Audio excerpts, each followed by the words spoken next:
Hey everyone, welcome back. This is the At the Kitchen Table podcast. I'm Jason Klink, your host, and I appreciate you taking the opportunity to pull the chair up to the kitchen table today for this particular conversation. This is episode number 11, and today I want to talk about something every single one of us deals with at some point, whether we are ready for it or we're not. Sometimes life just happens. Life will get in the way every single time. That's really the simplest way to say it. Life can change on a dime. One phone call, one doctor's appointment, one meeting, one unexpected bill, one accident, one decision made by someone else, and suddenly life you thought you were standing in feels completely different, very different.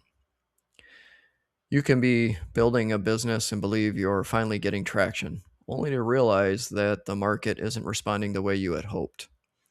You can be giving everything you have to a job, showing up early, staying late, doing the right things, and still find yourself on the wrong side of a decision you didn't make.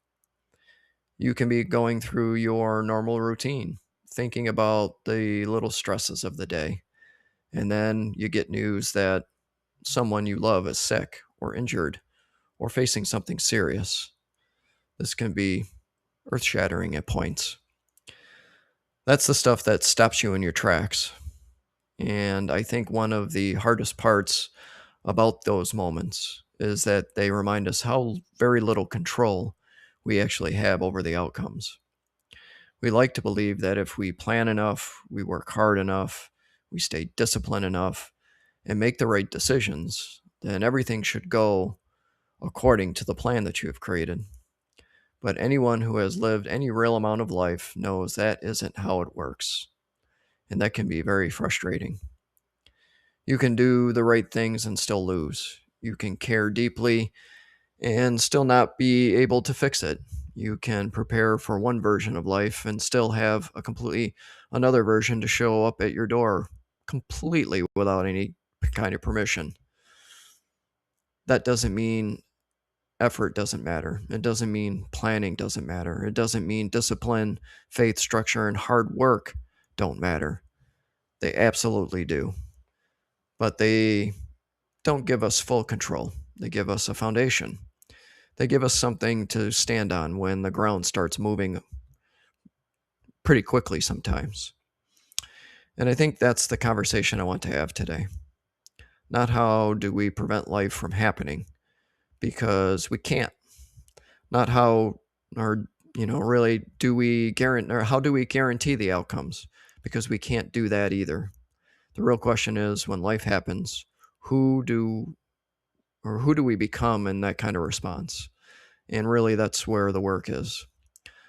I've been thinking about this a lot lately, especially quite frequently, or quite recently, sorry. As you get older and you realize that, things are definitely out of control, you really start to realize that resilience is not this big dramatic thing that only shows up in heroic moments. A lot of the times resilience is quiet. It's getting up the next morning when you didn't sleep.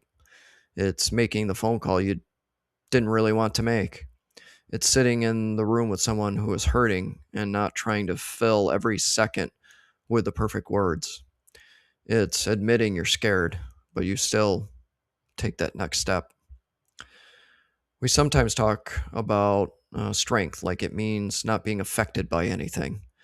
I don't believe that anymore. I think real strength is being affected deeply and still choosing your response with intention. It's not pretending that the situation isn't hard. It's not forcing positivity where grief, frustration, fear, or disappointment deserve to be acknowledged. It's saying, this is hard. I don't like this. I didn't choose this, but I still have a choice in how I show up every day. That choice matters. When a business fails to thrive, that hurts.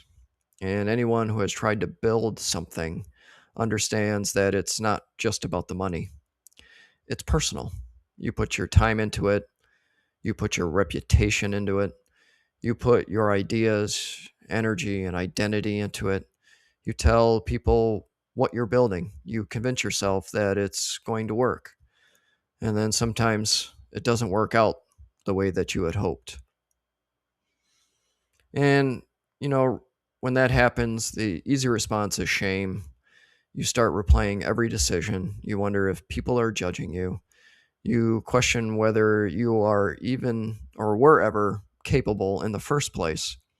You look around and it feels like everyone else is succeeding while you're trying to figure out how to explain what went wrong. But maybe the better response is to not immediately label it as a failure.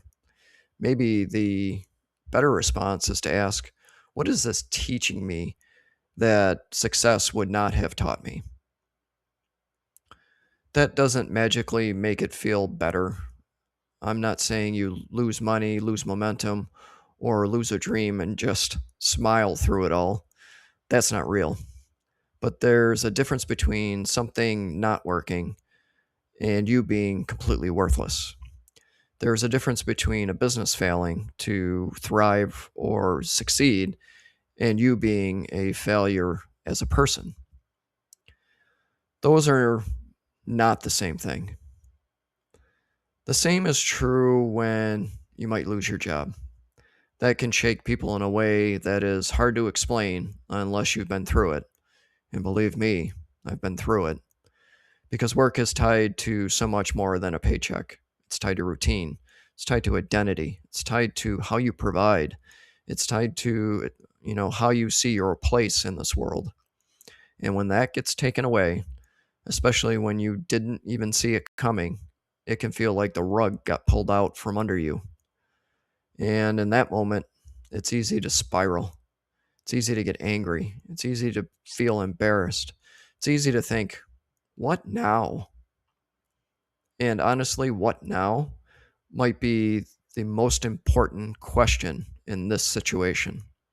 Not why me, not how could this happen, what will people think? Those questions are human and you may need to sit with them for a minute or two. But eventually the question that moves forward or moves you forward is what now? What is the next right step? Who do I need to call? What do I need to update?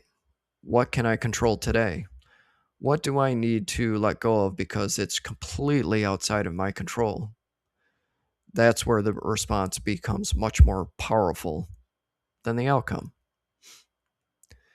And then there are the heavier things, the things that make business problems and career problems really feel small by comparison. When someone you love becomes very ill or injured, everything else gets quiet fast. The calendar changes, the priorities change. What mattered yesterday might not matter today. You stop caring about the little things you were obsessing about over and over again because now there's one thing right in front of you that matters more than any of that. Those moments really have a way of stripping life down to what's very real. And when someone you love is suffering or hurting, the desire to control the outcomes become even stronger. You want to fix it. You want to bargain with life. You want to find the right doctor, the right treatment, the right words, the right prayer if you choose to, the right answer. And sometimes you can make a difference. Sometimes your advocacy matters. Sometimes your presence matters. Sometimes your decisions absolutely matter. But even then, there is still a piece we don't truly control. That's the brutal truth. And I also think there is something freeing in accepting that. Not because you stop caring, not because you become passive, but because we stop confusing responsibility with control. We are responsible for how we show up. We are responsible for being present. We are responsible for making the calls, asking the questions, loving the people well, doing what we can, and not making the situation about our own discomfort, but we are not always in control of that final outcome. That distinction matters because if we carry responsibility for things that were never truly or fully ours to control, it tends to crush us. I think that's where faith, philosophy, and perspective really start to matter. And I don't mean faith in a performative sense. I don't mean pretending you have no fear or that everything is automatically fine because you said the right words. I mean, faith has a way of releasing what was never truly yours to carry. Faith that you can survive the unknown, faith that you can usefully even or be useful even when you can't be in complete control. Faith that there's still in meaning in how you respond, even when the result is completely uncertain. For a lot of people, that means, and for me too, it means connecting with some Stoic thinking. I've been spending a lot more time with that, separating from what's in our control and what isn't. And that sounds simple until life actually tests it. It's easy to say focus on only what you can control when everything is going fine. It's much harder to do when you're scared, grieving, angry, or just disappointed. And that's when it matters the most. Because when life changes suddenly, your mind wants to run in all these different directions. It wants to predict every worst case scenario. It wants to revisit every past decision. It wants to create 100 imaginary conversations that haven't even happened. It wants certainty when it can't find certainty, and then it creates nothing but anxiety. So sometimes the most practical thing we can do is bring ourselves back to the most present moment and ask what is actually required of me right now.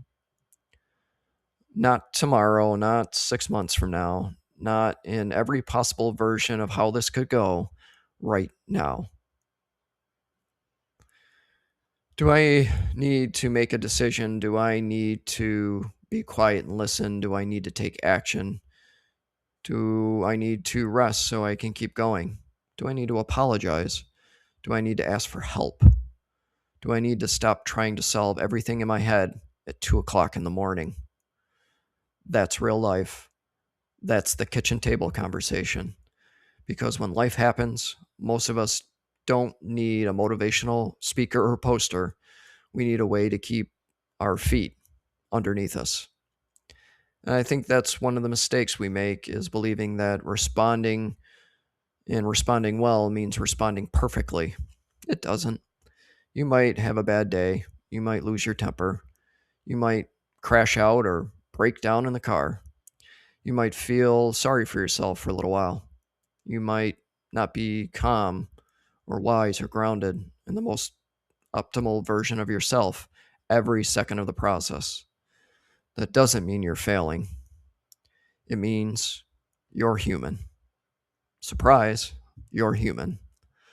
The goal is not perfection. The goal is to keep returning to the kind of person you want to be. You may drift into fear, but you can always return to courage. You may drift into anger, but you can always return to clarity. You may drift into self-pity, but you can always return to responsibility. You just have to remember how to actually carry yourself. The returning is the practice. And let's be honest, sometimes life happening reveals who is really around you. When everything is going well, it's easy to have people nearby. When things get hard, you start to see who checks in, who shows up, who listens without needing the spotlight on them, who can sit with you in an uncomfortable place. That doesn't mean we should become bitter towards the people who don't show up the way we thought that they would or we hoped. Everyone has their own limitations, but it does teach us who our people are. It also teaches us what kind of person we want to be for others. Because, we're not the only ones who go through difficult or hard times or hard things. We are also the ones who will be called to respond when life happens to someone else. And that might be one of the most important parts of this conversation today. When someone else is in the middle of it, they may not need advice right away. They may not need a lesson. They may not need you to explain why everything happens for a reason. They just need you to be there with them. And sometimes they just need that presence. They need someone who can say, I'm here. They need someone who can bring food, make a phone call, take something off of their plate, sit in silence, or remind them that they don't have to carry it all alone. We tend to underestimate the power of steady people. A steady person doesn't need to control the room. They don't need to have the perfect answer. They don't make someone else's crisis about them and internalize it all. They just become a calm place to land. That's something worth aspiring to. And when we are the ones that are going through it, we also have to be willing to let people be there for us. That can be hard, especially when we're used to being the one who handles everything. A lot of us build identities around being dependable and capable and strong. We know how to help other people, but we're not always great at receiving help for ourselves. But there are moments when refusing help is not strength, it's pride dressed up as strength. Letting someone else help you doesn't mean you're weak, it means you're wise enough to know that nobody gets through life completely alone. And maybe that is another lesson life teaches us when changes suddenly happen. It reminds us that independence has its limits. Community matters, family matters, friendship matters, the people around the kitchen table matter. So, where does that leave us? Realistically, I think it leaves us with a very simple but difficult truth. We cannot control everything that happens to us, but we can take ownership of our response to what happens to us. That response may not change the outcome. That's hard to admit. You can respond with courage and still lose the business. You can respond with professionalism and still lose that job. You can respond with love and still not be able to heal the person that you love. But your response still matters because it shapes who you become in the process of it all. And sometimes the only thing we get to keep, we get to keep our character. We get to keep our integrity. We get to keep our ability to choose the next right thing. We get to keep our willingness to love, serve, rebuild, forgive, learn, and then keep moving. That doesn't make the pain disappear. It doesn't make the uncertainty comfortable. It doesn't make the loss easy, but it'll build us and give us a way forward. And maybe that is enough for today. Not a perfect answer, not a guaranteed outcome, just a way forward. So, if you're listening to this or watching this today and life is happening to you right now in whatever form that takes, I hope you give yourself a little grace. You don't have to have the whole thing figured out today. You don't have to know exactly how this chapter ends. You don't have to pretend you're not affected by it. But you do ultimately have to decide how you're going to show up. Maybe today it just means taking the next step. Maybe it means making the call. Maybe it means sitting with your loved one. Maybe it means admitting you need help.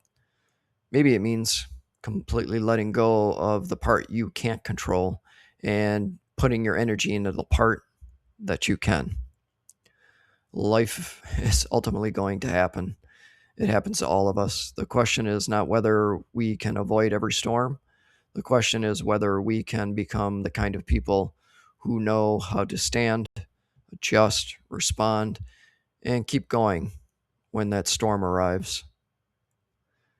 That's what I want to leave you with here today on this episode of At the Kitchen Table.